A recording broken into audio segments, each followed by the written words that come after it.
welcome back to the Top 15 Challenge. It is round 5 of the National Finals Rodeo. It is day 5 of the Top 15 Challenge, and we're on a mission to rodeo anxiety-free in 2023.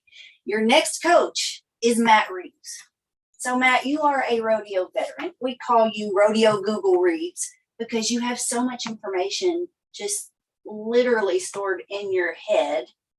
You help us at Stall High do the math so that we don't waste time, so that our learning curve doesn't cost too much money or take too long, and you help keep us from getting stuck in the vicious cycle of making mistakes over and over again. So tell us about this NFR. How is it changed? How is it different? How many times have you qualified again? 8. I've been here a lot though. It's funny. I sat there at back numbers night, and it's such a huge production now, and the attire and the whole feel and everything has changed. I remember coming in 2007 to my first NFR, and everybody, the women, everybody, they just wore a sponsor shirt and walked up there, and we all had to stand on a set of bleachers like you were in, 6th grade choir practice and wait for everybody to be there. And then they released you and you went and got your stuff and you moved on. And so there's a lot of things like that have changed for the better. It's interesting to see how much everybody does and where they go with it. Rodeo has grown dramatically. I think it paid, maybe 16,000 a round back then. I don't remember if it was that much or not even. And we're at 29,000 now. So there's a lot of growth. There's a lot of things. I think the amount of people that can get to you because of social media and things has changed dramatically. So there's some things like that have gone on. The extra events have taken off from all the barrel races and breakaway opens and the huge amount of kids events that have come on now. And it's just, there's so much going on. And man, it's been crazy for a week, huh? Like we got started and we had Big 12, the Pac-12 championship game on Saturday. We have a football game yesterday here in town with the Raiders. We have concerts going on and all this other stuff. So it's such a busy place, and it's always good. I don't notice the rest of it. I'm glad we're ready to rodeo now. The prelim stuff when I have meetings from being on the board and being a director is you're ready to get to rodeoing because it's what you do all the time. And so that's nice. So the NFR is the NFR, and there's always going to be a lot of stress. And there's always going to be a lot of things you wish you'd do different, but just hope when you get done in the end, you got where you want to be. Well, I really appreciate, you've taken so much pressure off of us this year. I think one of the most important things I've learned from you personally, because you really checked my whole attitude and helped me put rodeo in perspective. Rodeo is what we do. It's not who we are. For so long, I assumed it as my sole identity. And therefore, if I didn't make a good run, or if I didn't have a good year or a good few years, I felt terrible about myself. And it can be hard. And this right here is one of the hardest places in the world. If you come and it starts off rough, it's incredibly hard to step off that bus that's running downhill with no brakes and just get on one going back up the hill and say it's going to be okay. But you have to figure out how to do it. And rodeo's tough. You need a plan. You need to stick to that plan, and you need to get through it. And this is one of those weeks, like when you're on top of the world, everybody that you're happy to get on your phone, and there's 97 messages on Facebook and Messenger and TikTok and Instagram and Snapchat. And it's the best thing that ever happened. And if you're on the other end of it, you want to throw it out the car window and run over it at least 7 times and hopefully never find it again and not go get another one. And so you have to temper yourself and you have to check yourself because you don't want to get too high when everybody says you're doing everything perfect, because it's never perfect. That's the goal, but it's not something you can accomplish. And you never, ever want to get too low. And then riding the highs and the lows and being able to stay flat is a big deal because there's going to be highs and there's going to be lows. Hey, my man Hunter, hey, it's been great. I mean, I guess on even number nights, we'll just celebrate and have fun and move on with our lives. And on odd number nights, we're going to try to survive them. But no, it's not that bad. His first and third steers, they weren't very good. But we have a game plan on what we're going to do. And he missed bear a little bit, but we got him caught. I got him picked up, put in his lap. He got their heads caught and made stud runs on two not very good cattle. And yeah, you're like, oh, well, they weren't very good. But the other 2 days, he's 3 and he wins around. And then he buys everybody steaks because, well, I mean, why not? If you win 29,000, you might as well buy somebody a meal. And you go from there. But no, but it's one of those things. You can't be like, oh, it's terrible after the first time. Oh, it's great. Oh, it's terrible. I mean, you can wear yourself out, and that's how rodeo is all year. And you can't live and die with every run. And you have to have a long-term perspective and realize it's a marathon. And I mean, like the easiest thing for me was just win something every week. Because if you can win something every week, it's not that hard to stay positive. And I was never the guy that could go out there and like, I didn't win anything for 4 weeks and then I won 20,000. Like, because by the time I got to that 5th week, it was like, I need to pay a bill. I might have jumped off the bridge. So that's one of those things. And so everybody's different. Some people can handle it great and some people can't. But I think it's easier if you can stay level and stay even. I think most people can't handle it well. I mean, you're rare if you can, and that's the problem that Stall High wants to help solve and bridge the gap for people so that you don't have to you don't have to live it completely, right? You actually have a recipe. You have a strategy to make the finals in 6 weeks to prepare ahead of time, which is my personal goal. Because I've been building Stall High for the past several years, and my personal horses kind of had to go to the back burner. But I very much want to be a qualifier. I would love to be here and maintain top 15 status. Well, I got to get back in the top 50 before I can even think about the top 15. And you're so good about teaching us and helping us do the math so that we don't waste time and we don't waste entry fees.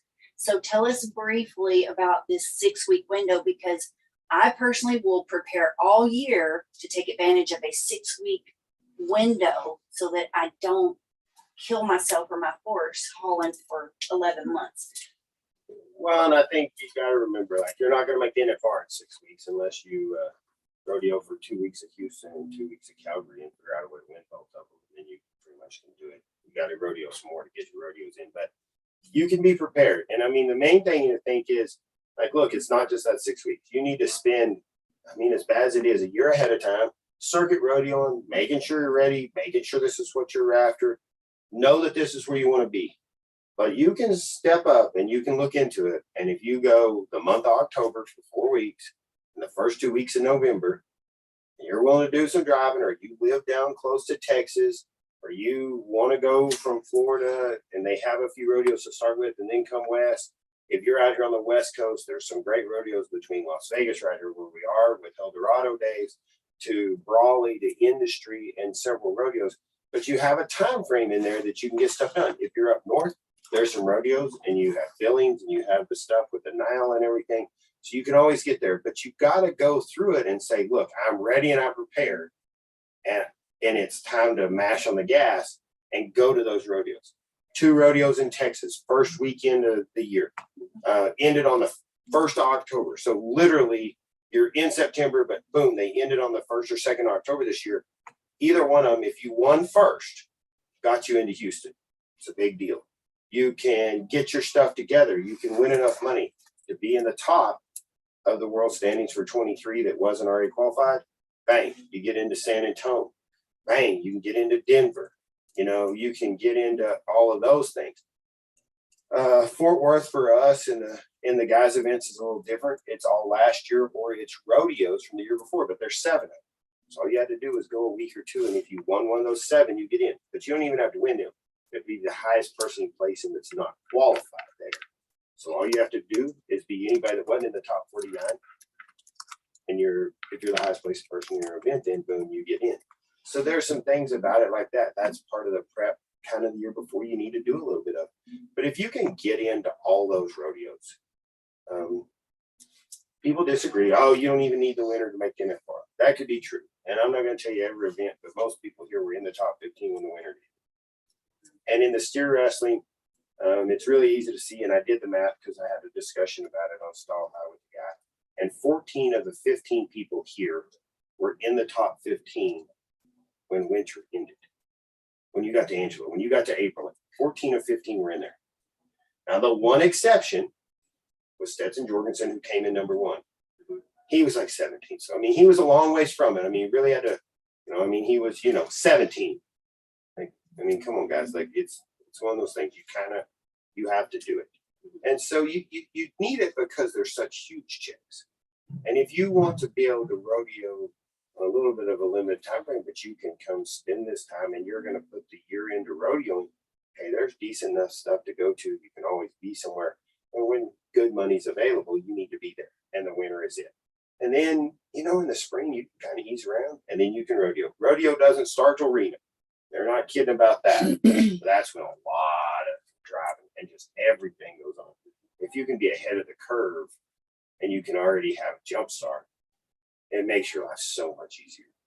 That's what I need to do because life is so busy for us right now. And Chad and I are empty nesters. Caden's, out of school. She's got her first real job. So she's kind of self-sufficient.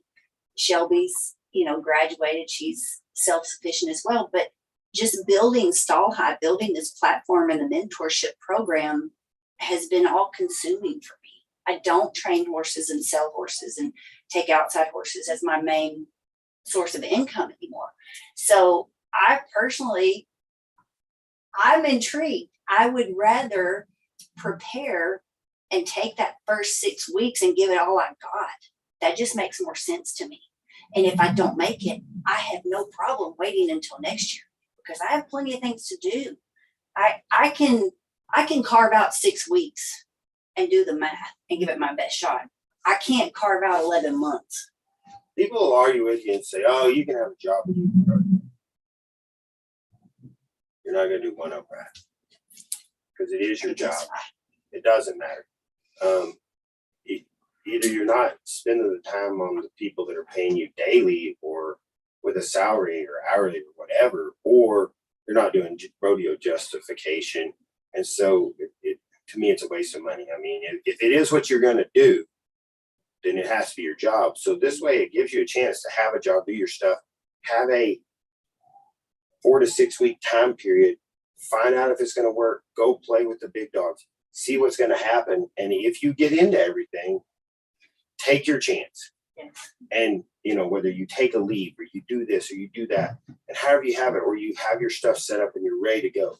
And at that point, it gives you 6 more weeks before you have to be somewhere to get all your stuff ready. Mm-hmm. And you know what's going on and it's okay. And you're not just going out there with a hope and a prayer of, I'm just going to win every rodeo I go to that's not one of the good ones, and I'm going to figure out a way to do it 2,500 at a time.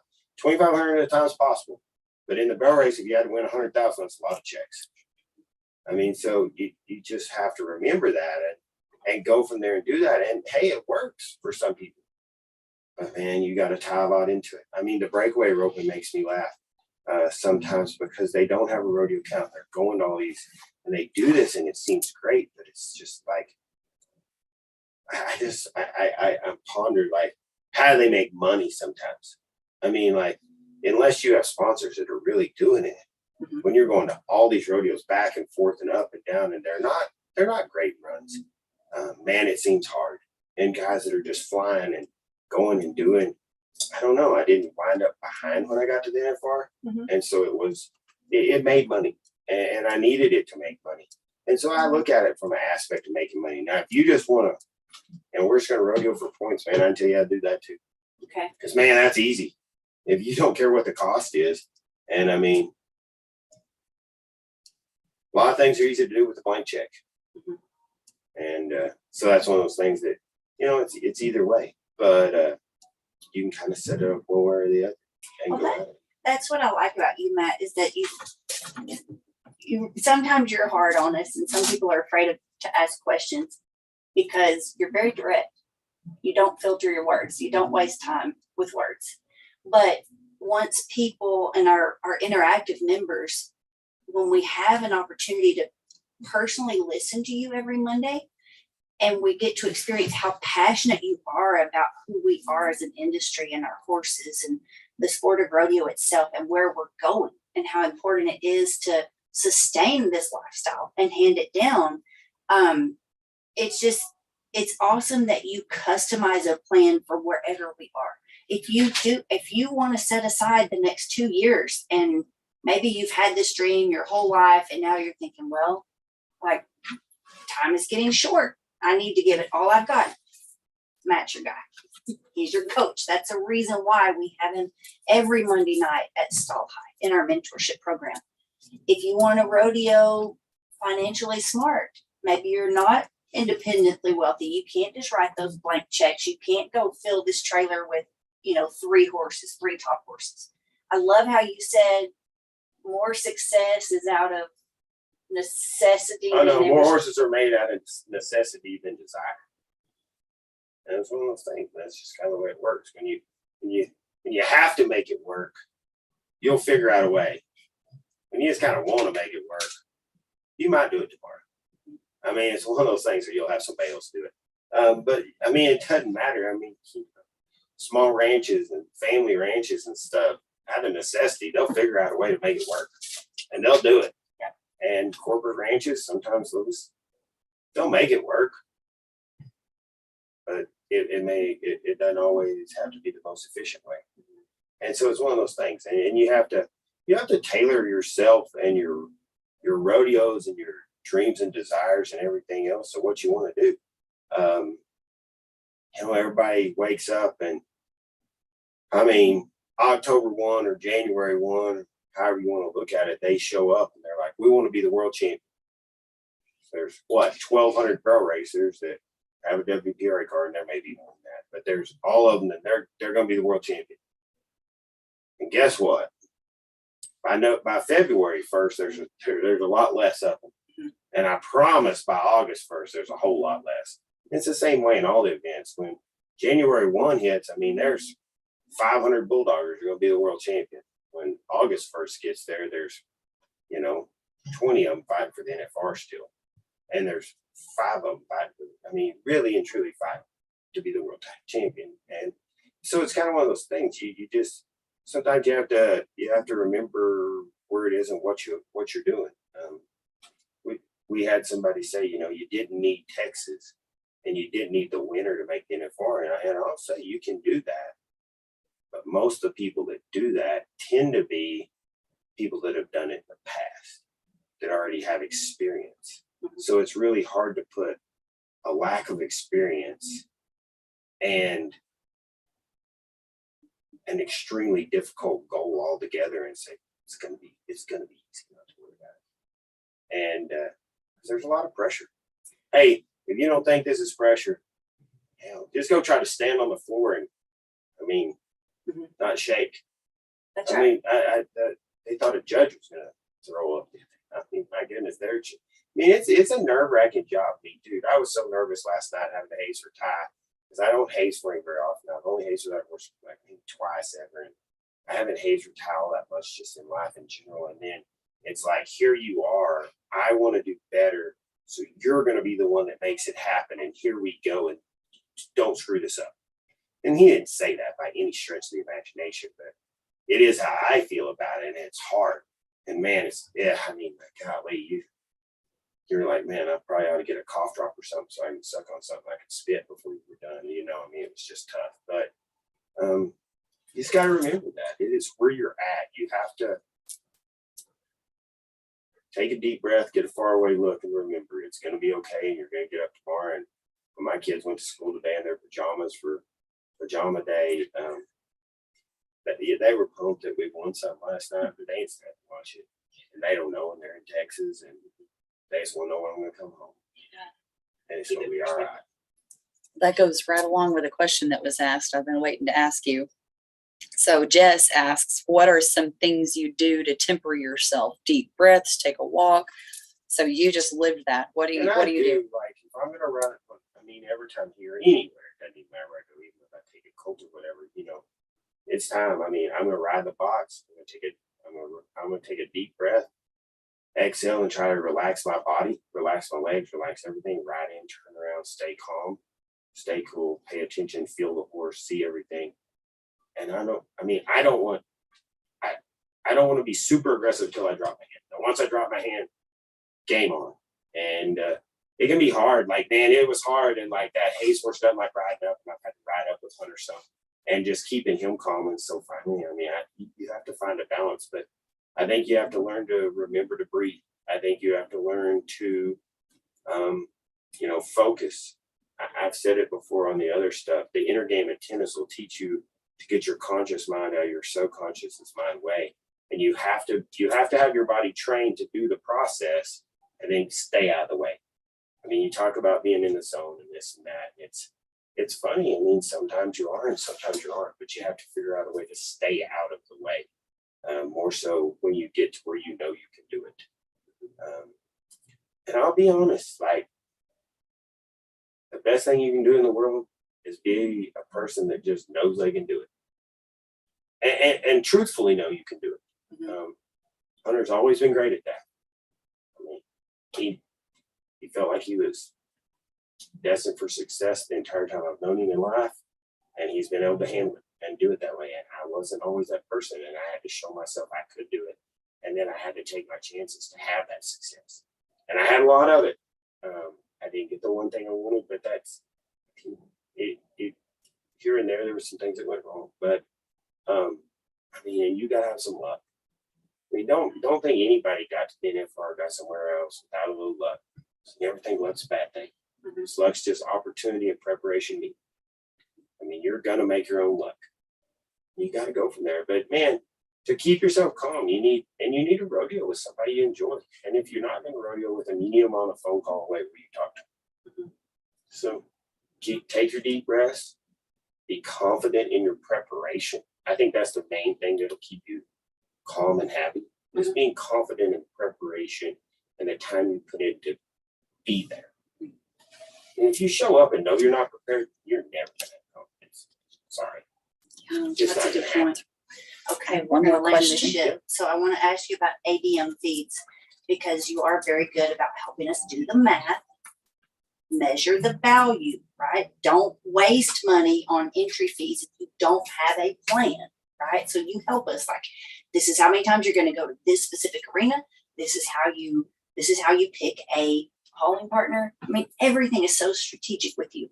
Thank you for making it very simple for us to follow so that we don't have to come up with our own guess. ADM feed. The consumer's going to spend maybe a little more on a bag, but how does that pay for itself? Where's the value? What makes them different from other competing feed brands? Why ADM? You need to look at feed in a certain way. I mean, you can say it all depends. There's different feeds for however you want to look at it. And it all depends. And there's people that say, well, I mean, I want the cheapest bag of feed I can feed. Oh, that's awesome. But if you have to feed 14 pounds of it a day, the bag only lasts 3 days. So, I mean, did that work very well? Whereas if you feed a feed and you have enough nutrient value, say TDN, total digestible nutrients, if your TDN value is high enough that you can get all the minerals and all the proteins and all the things you need in there, and they get all the energy and everything you need, and you can do that at 6 pounds of feed a day. Well, if you fed 6 pounds of feed a day compared to feeding 14 pounds of feed a day, it can be just over double the price, and it was still better. Like it was still a better economical value. And that's kind of how you have to look at it. Like, where are you at? And what is your horse at? And where are you at? And I mean, I'll be honest, do you have to have the best feed and the most amino acids and all the bells and whistles for the horse that you ride once a month and you go trail ride on for 2 hours? No. But you want to have the proper supplements and the proper feed and the proper mineral and balance and protein balances to build muscle and keep things going and for your gut health and things. for exceptional athletes that are staying on the road all the time. Because it's not the runs that kind of get to them, it's the miles. And it's the hauling and it's everything else. And so ADM is they're a great company. There's always somebody that they can get you in touch with in the company that can help you find what's best for you. But the value of the feed, I feel, is tremendous. My horses do great on it. I've never had a horse that didn't like it, that where it just was non-palatable to them. And so it's one of those situations in that manner that I enjoy them because of that. Everything has done well on them, and it's been good. But they have a good value. I'm not going to tell you they're the cheapest feed per bag, but the value in the bag and the quality in the bag is great. And that's the one thing I think on their palatability. They're not least cost rations or anything, and the ration doesn't change and the feed doesn't change if you buy it in Texas or if you buy it in Washington. It's the same. And so that's a good thing about palatability and the ability to just keep everybody going as you're going. So, Well, I can remember just a quick story trying to help a girl years ago. She'd spent, I don't know, maybe $4,500 on the saddle. It was just junk. I told her, like, you could literally just throw the saddle away, right? Like, don't get hung up on what you paid for that saddle. And it was custom and it was pretty. You know, she was so proud of that saddle. It had ruined her horse. Ruined her horse. Cost her at least $30,000 by devaluing her horse because she was slipping and sliding. And just like we learned about with Gear Fisher this morning, when your trunk moves, when a limb moves too much, you just think about 1 inch or even 1/4 of an inch error in golf or tennis. That's drastic. But we don't really measure horsemanship like that until now, until Gear's software he's bringing to Stall High and allowing us to use. But that wrong saddle choice ruined this horse because she was sliding all over the place as a rider. Horse couldn't take it. Horse was too broke, too soft, too reactive, too fast. So if we're feeding the wrong feed, if it's something like that and the wrong feed is literally costing you 40, 50,000, do the math. And that's what Matt's here at Stall High to help us do. yeah, it's one of those things you just have to, you have to find what works, but as a general rule, sometimes things are cheap and sometimes things are less expensive. Cheap's just always cheap. And high quality, and you hope coincides with high value. You know, otherwise it's just expensive. But you want quality and value to go together. So I want to feed a high quality nutrient so that I don't have to get as much of it. It's a drought in Texas. I could put out Coastal and I could roll it out and I could do it. But I can feed less cubes and less other supplements by feeding alfalfa. Therefore, that's what I do because it's a higher quality nutrient so that I don't have to put out as much of it. And it all depends on how you want to look at it that way. That's how I look at it. Matt Reeves, thank you for spending time with us. Looking back, I don't want to look back with regret. I don't want you to either, but I realized I burned through an exceptional horse because I didn't know any better. I was rodeoing dumb. And now that we have Matt Reeves on board at Stall High, I can rodeo a lot smarter because he helps me do the math. And if that is interesting to you, if that has your attention, go sign in at top15challenge.com. This is a free challenge. You're going to have an opportunity to win a grand prize saddle when you take the Cactus VIP upgrade. So when you spend a whopping $15, you're going to get 30 days of Stall High mentorship for free. You do that math, you do that value within our team, Matt. I think we've calculated, I don't know how many, it's over 250 years of experience in the saddle, and it's millions of dollars in training value, earnings between the team. And that's just 5 coaches right now. We're going to scale. We're going to add more coaches in 23. And our whole mission, our whole goal through this is learning how to rodeo anxiety free in 23. And an athlete last night like he thought we turned the camera off. He was like, "Is that even a thing?" Well, maybe it's not. But if we can help you rodeo better, rodeo smarter, and relieve some of that pressure, wouldn't you agree that that's better off? That that's going to help decrease that learning curve and speed up the process from where you feel stuck right now to where you really want to be. And that's what Stall has here to do, to bridge that gap for you. So if you're interested, sign in at top15challenge.com. My top 15 challengers that are doing your homework. What did you learn from Matt Reeves today?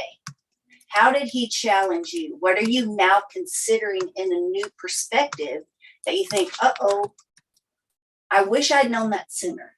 Fill in the blank. What did Matt answer for you today? Matt Reeves, thank you so much for your time. Thanks. Thanks for Yeah, being part of Stall High. anxiety free in 23 sounds good. Just remember that doesn't mean stress free. Just means non-overwhelming. Mic drop.